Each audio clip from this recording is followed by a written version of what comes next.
বসতে অসুবিধা হয়, তাই না? তবে সেই জন্য কিন্তু সেটাও মহাপ্রভু সিদ্ধান্ত দিয়ে গেছে কি, যে কীর্তনে প্যান্ট পরে আসবেন না, ধুতি পরে আসবেন। যদি ধুতি পরে আসো তাহলে তোমাদের বসতেও কোনো অসুবিধা হবে না।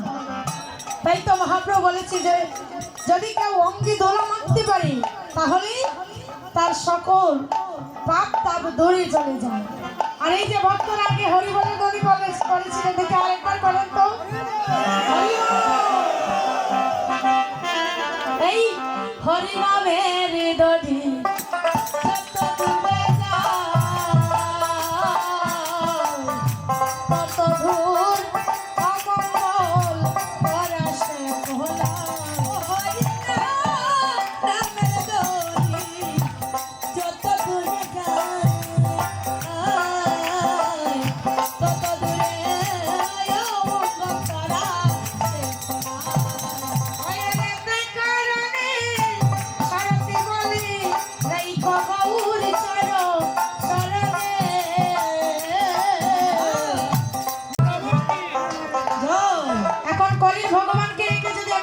ভগবানকে ডাকি হবে, কলির ভগবানকে রেখে যদি ত্রেতার ভগবানকে ডাকি, কলির ভগবানকে রেখে যদি আমি দাপরের ভগবানকে ডাকি হবে, তবে সর্বপ্রথমে আমার গৌর হরিকে ডাকতে হবে। সংকীর্তন পিতা শ্রী চৈতন্য, হরিনাম সংকীর্তনে যেই জন ভজে সেই বড় ধন্য। তাই হরিনাম সংকীর্তনে পিতা হচ্ছেন কে? আমার মহাপ্রভু। সংকীর্তন পিতা শ্রীকৃষ্ণ চৈতন্য মহাপ্রভু। তাহলে আমাদের পদাবলী কীর্তনটা এখানে কে এনেছে? এই পদাবলী কীর্তনটা এনেছে নরোত্তম দাস ঠাকুর। তিনি এই পদাবলী কীর্তনটা এনেছেন। সেই জন্য পদাবলী কীর্তন কেন দেওয়া হয়?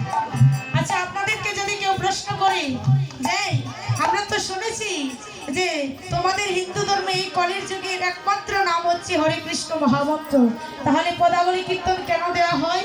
পদাবলী কীর্তন এই জন্য দেওয়া হয়, পদটাকে পদের মধ্যে বলি দেওয়ার নাম হচ্ছে পদাবলী। হরি বলতে বলতে যেদিন তোমার নয়ন দিয়ে জল পড়বে, তুমি সেই দিন বুঝবে যে তোমার এই ডাকা সার্থক হয়েছে। হরি বলতে যাহা আসে নয়ন জল, মনের ময়লা কাটে যাই রে সে হইবে নির্মল। হরি বলতে আসে নয়ন জল, ও মনের ময়লা কেটে সে হইবে নির্মল।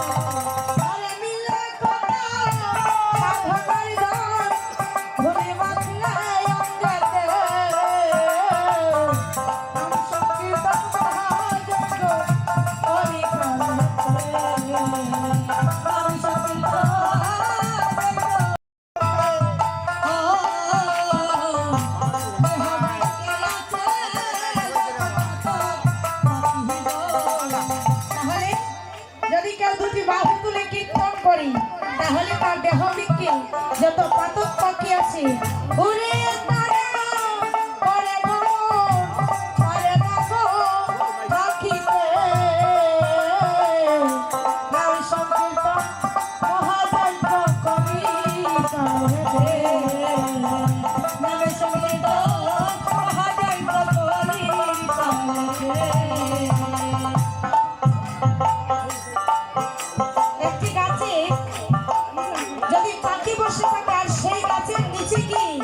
যদি তুমি করতালি দাও, যেমন সেই পাখিটা ভয় পেয়ে উড়ে যায়, তেমনি যারা করতালি দিয়ে কীর্তন করবে তাদের দেহের মধ্যে যত পাপ তাপ আছে সব দোলায় দূষিত হয়ে যাবে।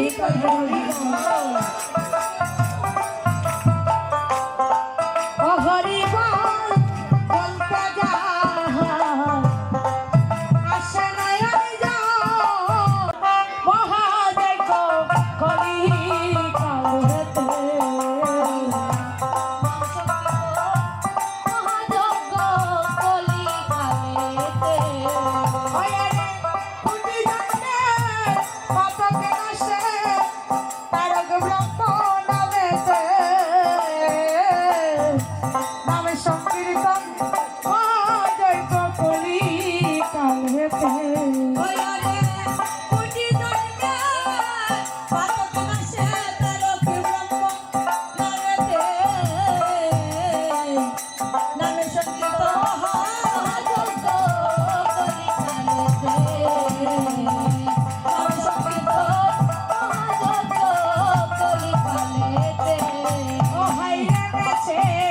নেচে কিভাবে নেচে নেচে দুটি হাত তুলে নেচে নেচে করিলে কীর্তন।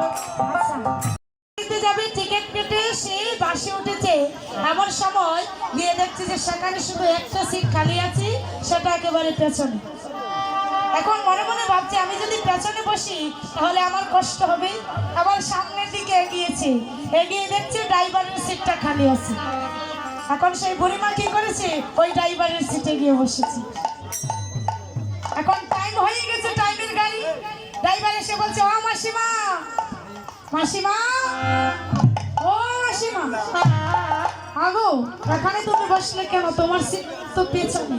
বলে শোন না বাবা, আমার না পেছনে বসলে কষ্ট হবে, তাই আমি মনে মনে ভাবছি কি আমি সামনেই বসি।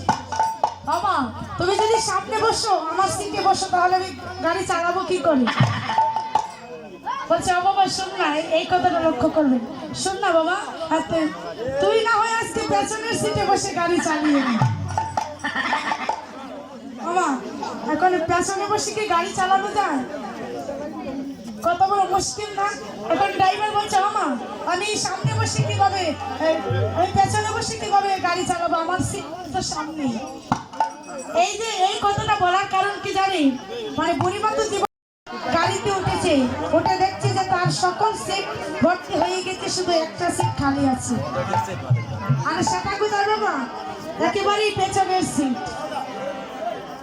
আস্তে আস্তে কথা বলবে না, এই কথা বলে কিন্তু আমি বলবো না। যারা কথা বলবে তাদের জন্য আমার পুরস্কার আছে, যারা কথা বলবে না তাদের জন্য পুরস্কার আছে, তবে দুটোই আছে। যারা কথা বলবে না তাদের জন্য, আর যারা কথা বলবে তাদের জন্য আমার তিরস্কার।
বেশি আসে, ভাইয়েরা নাকি বোনেরা নাকি ভাইয়েরা, দেখতে চাই আগে করবে কারা, আগে আমার মায়েরা করবে, তাই না?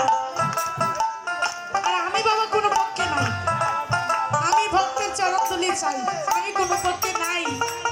আগে মায়েরা করবে। হরে কৃষ্ণ, তোমরা বলবে না হরে কৃষ্ণ হরে কৃষ্ণ কৃষ্ণ কৃষ্ণ হরে হরে, হরে রাম হরে রাম রাম রাম হরে হরে। হরে কৃষ্ণ জোরে বলো, তাই করবে